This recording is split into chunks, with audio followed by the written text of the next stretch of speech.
قبلہ قبلہ کا مطلب کیا ہے؟ اس کے لفظی معنی ہے کسی طرف توجہ مرکوز کرنا۔ اسلامی نقطہ نظر سے قبلہ کا مطلب نماز پڑھنے کی سمت ہے۔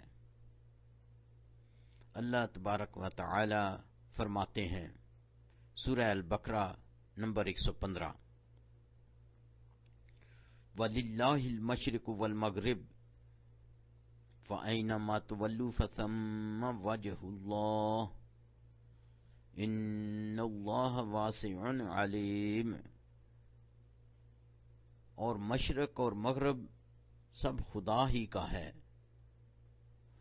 تو جدھر تم رخ کرو ادھر خدا کی ذات ہے، بے شک خدا صاحب وسعت اور باخبر ہے۔ اس آیت کریمہ سے ایسا معلوم ہوتا ہے کہ اللہ کی عبادت کرنے کے لیے کسی مخصوص سمت کی چندہ ضرورت نہیں، پھر نماز کے لیے ایک قبلہ مقرر کر دینے میں کیا حکمت پوشیدہ ہے۔ ہم اچھی طرح جانتے ہیں کہ روزہ رکھنا اور اللہ کا ذکر کرنا انفرادی عبادات ہیں، جبکہ نماز اور حج اجتماعی عبادات ہیں۔ قبلہ کا تعین کرنے کا مقصد ان دو اہم عبادات کے ذریعے اتحاد و اتفاق کا درس دینا مقصود تھا، جس کے لیے ایک مخصوص سمت کا ہونا لازمی تھا، جہاں بلا امتیاز رنگ و نسل، خاندانی و قبائلی فرق، جغرافیائی حد بندیاں اور لسانی اور تہذیبی علیحدگی کو مٹا کر پوری امت مسلمہ کو ایک ہی رنگ میں رنگ دینا مقصود تھا۔ بقول علامہ اقبال رحمۃ اللہ، ایک ہی صف میں کھڑے ہو گئے محمود و ایاز، ایک ہی صف میں کھڑے ہو گئے محمود و ایاز، نہ کوئی بندہ رہا نہ کوئی بندہ نواز، نہ کوئی بندہ رہا نہ کوئی بندہ نواز، بندہ صاحب و محتاج و غنی ایک ہوئے، تیری سرکار میں پہنچے تو سبھی ایک ہوئے۔ قبلہ ایک ہونے کی وجہ سے دنیا بھر کے مسلمان، چاہے وہ امیر ہوں یا غریب، کالے ہوں یا گورے، پڑھے لکھے ہوں یا جاہل، عورت ہو یا مرد، سب ایک ہو گئے۔ اتحاد اور اتفاق کی ایسی مثال دنیا کے دوسرے مذاہب میں سرے سے ناپید ہے۔ اگر ایک ہی قبلہ نہ بنا دیا گیا ہوتا تو اتحاد و اتفاق ممکن ہی نہیں تھا۔ اللہ تعالیٰ کا بہت بڑا احسان ہے کہ اس نے تمام عالم اسلام کے مسلمانوں کو ایک قبلہ عطا فرما کر شیر و شکر کر دیا، اور حضرت آدم علیہ السلام کی دنیا میں تشریف آوری کے ساتھ فرشتوں کے ذریعے بیت اللہ کی بنیاد ڈالی گئی۔ سورہ آل عمران نمبر 96۔ ان اول بیت وضع للناس للذی ببکۃ مبارکا وہدی للعالمین، پہلا گھر جو لوگوں کی عبادت کرنے کے لیے مقرر کیا گیا تھا وہی ہے جو بکہ یعنی مکہ میں ہے، بابرکت اور جہان کے لیے موجب ہدایت۔ دنیا کے بت قدوں میں پہلا وہ گھر خدا کا، ہم اس کے پاس باں ہیں، وہ پاس باں ہمارا۔ تمام انسان اسی قبلہ کی طرف رخ کر کے عبادت کرتے ہیں۔ حضرت نوح علیہ السلام کے زمانے میں شدید سیلاب آنے کی وجہ سے کعبہ منہدم ہو گیا۔ اللہ کے حکم سے حضرت ابراہیم علیہ السلام اور حضرت اسماعیل علیہ السلام نے کعبہ کی عصر نو تعمیر کی۔ یہ قبلہ ابراہیم علیہ السلام اور ان کی امت کے لیے مخصوص کر دیا گیا۔ کچھ عرصہ بعد بنی اسرائیل کے چند انبیاء کی نبوت کے دوران بیت المقدس کو قبلہ مقرر کیا گیا، تاہم یہ انبیاء نماز کے لیے بیت المقدس کا رخ اس طرح کرتے تھے کہ ان کا رخ بیت المقدس کے ساتھ ساتھ بیت اللہ کی طرف بھی ہوتا تھا۔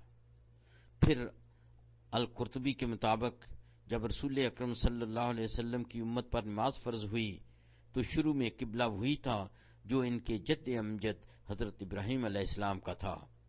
مکہ سے مدینہ ہجرت کے بعد یا بعض مورخین کے نزدیک ہجرت سے پہلے ہی رسول اکرم صلی اللہ علیہ وسلم کو حکم دیا، اللہ نے رسول اکرم صلی اللہ علیہ وسلم کو حکم دیا کہ وہ بیت المقدس کی طرف رخ کر کے نماز ادا کیا کریں۔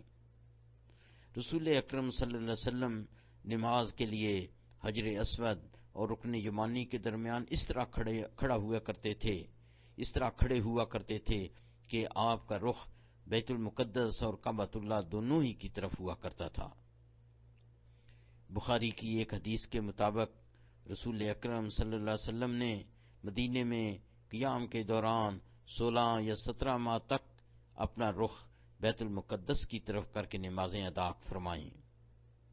قبلہ کے معاملہ میں بھی آپ اللہ کے قطعی مطیع و فرما بردار تھے، لیکن رسول اکرم صلی اللہ علیہ وسلم کی دلی خواہش یہی تھی کہ ان کے لیے بھی قبلہ وہی ہو جو حضرت آدم علیہ السلام سے لے کر حضرت ابراہیم علیہ السلام کے لیے تھا۔ آپ صلی اللہ علیہ وسلم اس بارے میں وحی کا انتظار فرمایا کرتے تھے اور بار بار چہرہ مبارک اٹھا کر آسمان کی طرف امیدوں کی نگاہوں سے دیکھا کرتے تھے۔ سورہ البقرہ نمبر 144۔ قد نرى تقلب وجهك في السماء فلنولينك قبلة ترضاها فول وجهك شطر المسجد الحرام۔ اے محمد صلی اللہ علیہ وسلم، ہم تمہارا آسمان کی طرف منہ پھیر پھیر کر دیکھ رہے ہیں، سو ہم تم کو اس قبلے کی طرف جس کو تم پسند کرتے ہو منہ کرنے کا حکم دیں گے۔ تو اپنا منہ مسجد الحرام یعنی خانہ کعبہ کی طرف پھیر لو۔ اس طرح اللہ تعالیٰ نے رسول اکرم صلی اللہ علیہ وسلم کی یہ خواہش پوری فرمائی۔ اس آیت میں لفظ شطر قابل توجہ ہے۔ اس کا مطلب یہ ہے کہ پوری دنیا کے مسلمان نماز کے وقت حتی المقدور بیت اللہ کی طرف رخ کریں۔ ہاں، وہ حضرات جو نماز کے لیے مسجد الحرام میں موجود ہیں قطعی طور پر خانہ کعبہ کی طرف رخ کریں۔ جیسے مدینہ کے یہودیوں کو معلوم ہوا کہ آج سے مسلمانوں کا قبلہ بیت المقدس نہیں بلکہ مسجد الحرام ہے، تو ان لوگوں نے مذاق اڑانا شروع کر دیا۔ یہ کیسا مذہب ہے کہ ایک دن ایک قبلہ ہے اور دوسرے دن دوسرا قبلہ؟ لیکن ساتھ ہی ساتھ وہ اس تبدیلی سے خوفزدہ بھی تھے، کیونکہ جب تک مسلمان یہودیوں کی طرح بیت المقدس کی طرف رخ کر کے نماز ادا کرتے رہے تو یہودیوں کے نزدیک کسی حد تک قابل قبول رہے۔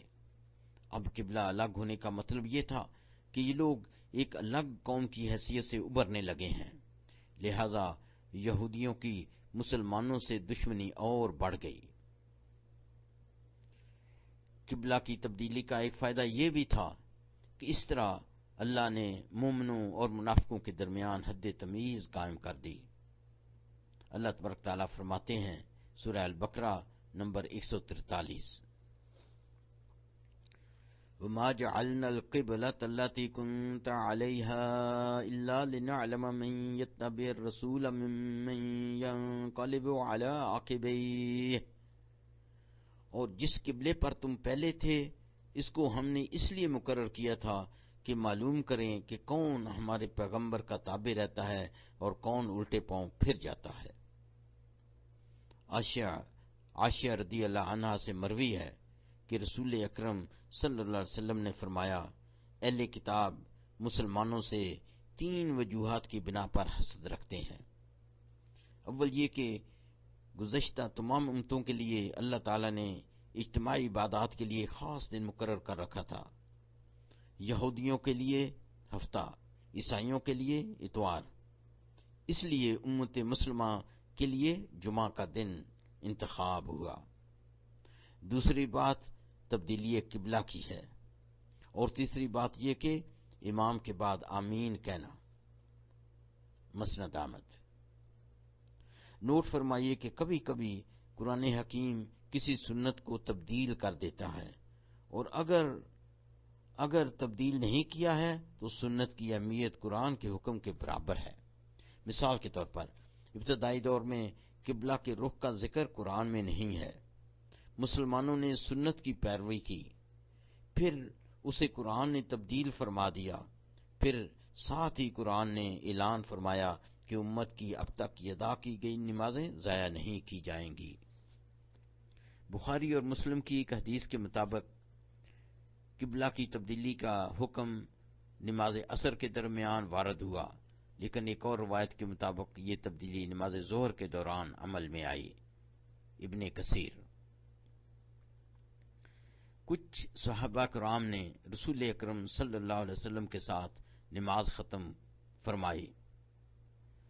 جب وہ دوسرے محلے میں پہنچے تو دیکھا کہ کچھ لوگ ابھی تک بیت المقدس کی طرف رخ کر کے نماز ادا کر رہے ہیں۔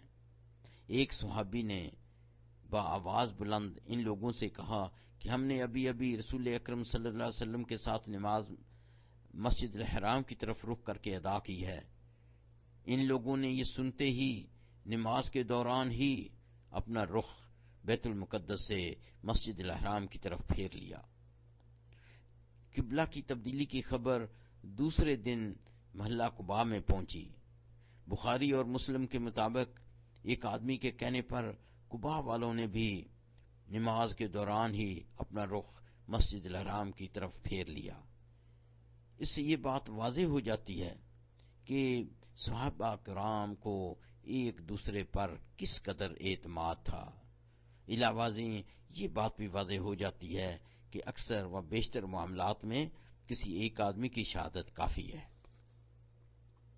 ابن عازب رضی اللہ عنہ کی ایک روایت کے مطابق جو بخاری نے نقل کی ہے، قبلہ کی تبدیلی عمل میں آئی تو لوگوں نے رسول اکرم صلی اللہ علیہ وسلم سے ان نمازوں کے بارے میں دریافت کیا جو بیت المقدس کی طرف رخ کر کے نمازیں ادا کی گئی تھیں۔ اللہ تبارک تعالیٰ نے فرمایا ان کی نمازیں قطعاً ضائع نہیں ہوئیں، خواہ وہ لوگ زندہ ہیں یا فوت ہو چکے ہیں۔ سورہ البقرہ نمبر 143۔ وما کان اللہ لیضیع ایمانکم، اور خدا ایسا نہیں جو تمہارے ایمان کو یوں ہی کھو دے۔ یہاں نماز کی جگہ اللہ تعالیٰ نے ایمان کا لفظ استعمال کیا ہے۔ دوبارہ یہاں نماز کی جگہ اللہ تعالیٰ نے ایمان کا لفظ استعمال فرمایا ہے، پس نماز کے بغیر ایمان موجود نہیں، نماز کے بغیر ایمان موجود نہیں۔ جو بھائی اپنی نمازوں میں کوتاہی کرتے ہیں انہیں اپنے ایمان کی فکر کرنی چاہیے، اور اللہ تعالیٰ سے دعا ہے کہ اللہ تعالیٰ ہم سب کو پانچوں وقت کی نمازیں با جماعت ادا کرنے کی توفیق عطا فرماویں، اور سب مسلمانوں میں اتحاد پیدا کر دیں، چونکہ ان کا قبلہ ایک ہی ہے۔ آمین۔